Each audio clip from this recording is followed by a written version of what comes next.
स्वामी विवेकानंद उपनगर के जमनीपाली प्रभात शाखा में आप सभी स्वयंसेवक बंधुओं का स्वागत है।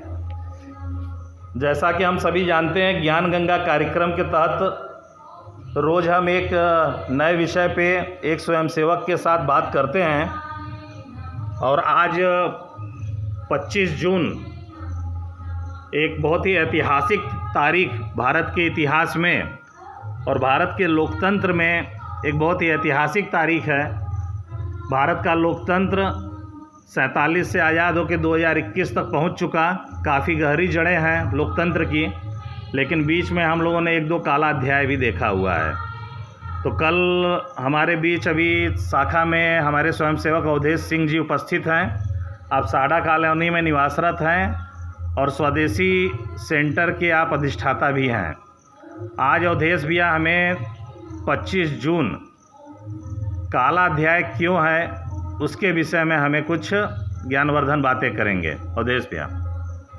मैं अवधेश प्रताप सिंह आज आपसे इस ज्ञान गंगा के कार्यक्रम के तहत आपसे यह वार्ता करना चाहता हूं कि 25 जून को हमारे देश में 1975 में सोनिया गांधी के द्वारा इंदिरा गांधी के द्वारा इमरजेंसी लगा दिया गया था और यह हमारे लोकतंत्र के लिए एक काला अध्याय की तरह है, जो 25 साल तक लोकतंत्र का पालन करने के बाद 1975 में जब इंदिरा गांधी के शासन पर विपक्ष के द्वारा और कोर्ट के द्वारा जब विपत्ति आई तो उन्होंने सबका समाधान के तौर पे हमारे संविधान का गलत उपयोग करते हुए और अपने पावर का गलत उपयोग करते हुए 25 जनवरी रात को अर्धरात्रि में उस समय के तत्कालीन राष्ट्रपति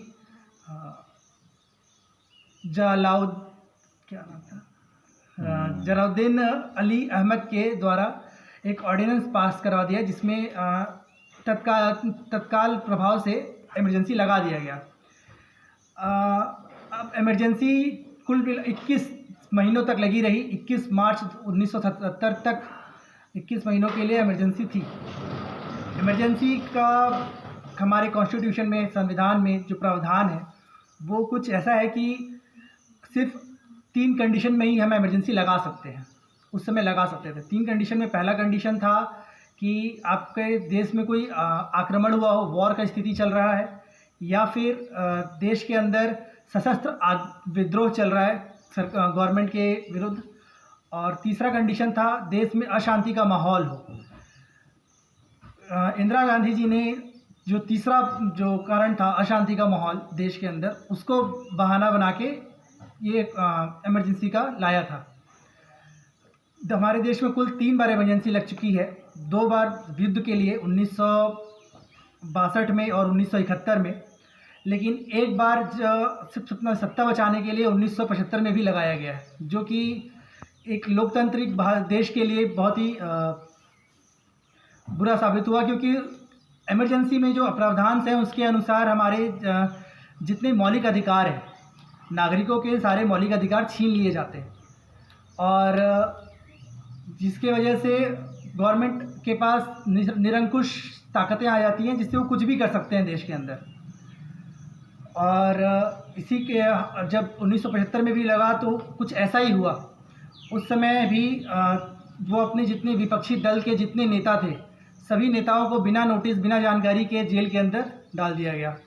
जितने भी उनके गवर्नमेंट के अगेंस्ट में जो बोले जा रहे थे और जो उनके अगेंस्ट में बोलने की हिम्मत जुटा रहे थे, वो सबको जेल के अंदर डाल दिया गया।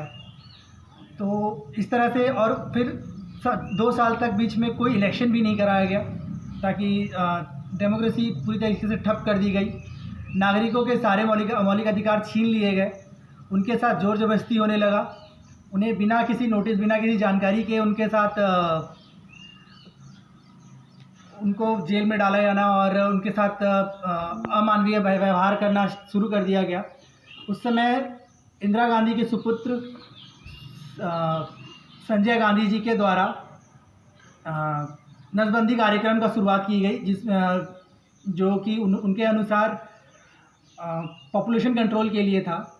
लेकिन पॉपुलेशन कंट्रोल के नाम पे उन्होंने नसबंदी जब किया तो लोगों से ना राय ली ना कुछ, और सीधे सबको अगवा करके किसी को ज़बरदस्ती किसी को किसी भी कंडीशन में उठा के पूरा का पूरा गांव एक साथ, पूरा का मोहल्ला एक साथ, कुछ भी अपने एजेंडा को पूरा करने के लिए किसी भी हद तक जाके लोगों को नसबंदी कराना शुरू कर दिए। तो ये एक मानवाधिकार का उल्लंघन था। तीसरा चीज़ ये हुआ कि उस समय प्रेस को पूरी तरीके से सेंसर कर दिया गया, जिसकी वजह से कई न्यूज़पेपर बंद कर दिए गए। कई न्यूज़पेपर के जो आला अधिकारी थे उनको हटा के उनको अपने लोग बैठा दिए गए, जिसके वजह से जो भी न्यूज़ छपती या रेडियो पे आती या टीवी में आती वो सारा कुछ PIB के थ्रू सेंसर होके ही निकलती थी, जिसके वजह से लोगों के पास सूचना का अधिकार जो था उनका और अभिव्यक्ति की आज़ादी थी, जो भी सब कुछ छीन लिया गया था। हालांकि देश के अंदर और विदेशों में सब जगह से उनके ऊपर जब प्रभाव पड़ने लगा कि वो डिक्टेटर हो गई हैं और उनकी छवि खराब हो रही थी, तो उसके वजह से उन्होंने सन 1977 में दोबारा चुनाव करने का फैसला लिया और 21 मार्च 1977 में उसको हटा दिया गया। उनके पीछे इसका तर्क ये दिया गया कि उस समय इमरजेंसी लाने की कुछ 3-4 बड़ी वजहें थी, जिसमें वो कह रही थी कि शांति का माहौल कैसे बना। सबसे पहले गुजरात में स्टूडेंट आंदोलन चला, जिसे नवनिर्माण आंदोलन कहा गया। ये एक स्टूडेंट यूनियन ही था, लेकिन इसमें बड़े विपक्षी दल के बड़े नेता देसाई सर, JP आंदोलन, जयप्रकाश नहीं देसाई जी आए थे गुजरात, मोरारजी देसाई, गुजरात में देसाई जी उनके सपोर्ट में आ गया, और जिसकी वजह से गुजरात का असेंबली निरस्त करना पड़ा और बाद में वहाँ पे री-इलेक्शन की बात हुई 1975 में। और फिर उसके बाद बिहार में भी एक स्टूडेंट यूनियन चला, जहाँ पे जयप्रकाश नारायण ने स्टूडेंट का हाथ थामा और वो उसको जन आंदोलन बना के दिल्ली पहुँच गए। और उस जन आंदोलन में जो जनता पार्टी का जो था, उस समय जनता दल से लेके जितने लेफ्टिस्ट पार्टी थे सब एकत्रित होके इंदिरा गांधी के अगेंस्ट में हो गए थे और उनसे इस्तीफ़ा की मांग कर रहे थे। इसमें उनको जो बूस्टअप मिला, जो उनको वो था इलाहाबाद कोर्ट केस, जो कि 1971 में एक जो इलेक्शन हुआ था उसके अगेंस्ट में उनके दोषी पाया गया इंदिरा गांधी को। इसमें इलाहाबाद कोर्ट केस ने यह कह दिया कि आप प्रधानमंत्री नहीं रह सकते और आपका जो संसदीय पद है उसको आप 6 साल तक आप उसमें आप वोट नहीं कर सकते और आपको संसदीय पद छीन लिया जाता है। उसके लिए उसको 3 हफ्ते का समय भी दिया, लेकिन सुप्रीम कोर्ट ने जब इंदिरा गांधी सुप्रीम कोर्ट गई तो सुप्रीम कोर्ट ने कहा कि आप PM तो रह सकती हैं, लेकिन संसदीय पद आपको हटना पड़ेगा, वोट वगैरह नहीं कर सकती। लेकिन ठीक ये जो वर्डिक्ट आया ये 24 तारीख को आया, 24 जून को। लेकिन जब 25 जून को जब दिल्ली में जयप्रकाश नारायण जी अपने बाकी बड़े नेताओं के साथ जब बैठ के धरना किए, तो उसमें उन्होंने ये कहा कि देश की सेना को, देश की मिलिट्री को गांधी जी के असहयोग आंदोलन को याद करके जो यहाँ डिक्टेटरशिप चला रही हैं उसको बंद करना चाहिए। और ये जब सुप्रीम कोर्ट का ऑर्डर आया है, हाई कोर्ट का ऑर्डर आया है कि जब वो नहीं रह सकती तो उन्हें इस्तीफ़ा देना चाहिए। और इसी चीज़ का बुनियाद बना के कि ये जो वर्ड बोला गया इसको बुनियाद बना के उन्होंने इमरजेंसी को लागू कर दिया। इस इमरजेंसी में किसी भी कोई कैबिनेट मीटिंग नहीं हुई, ना ही किसी से राय सलाह लिया गया। सिर्फ अपनी सत्ता बचाने के लिए लोग जब उनसे इस्तीफ़ा का एक्सपेक्ट करते तो उस समय वो इमरजेंसी लगा के अपने सत्ता को बचाए रखने के लिए और उसको लगातार बढ़ाते गया। यही है। और इसका जो कंक्लूज़न निकलता है, निष्कर्ष ये निकलता है और इससे हमें ये सीख मिलती है कि अगर कोई नेता जो अनलिमिटेड पावर, निरंकुश जो ताकतों को जो अपने ताकतों को निरंकुश ताकत बना लेता है और जिसके वजह से वो सुप्रीम हो जाते हैं कंट्री में और किसी पॉलिटिकल पार्टी में, और वो अपने चारों तरफ ऐसे लोगों को रख देता है जो चापलूसी करते हैं और चापलूसी करके बड़े पदों पर पाना चाहते हैं।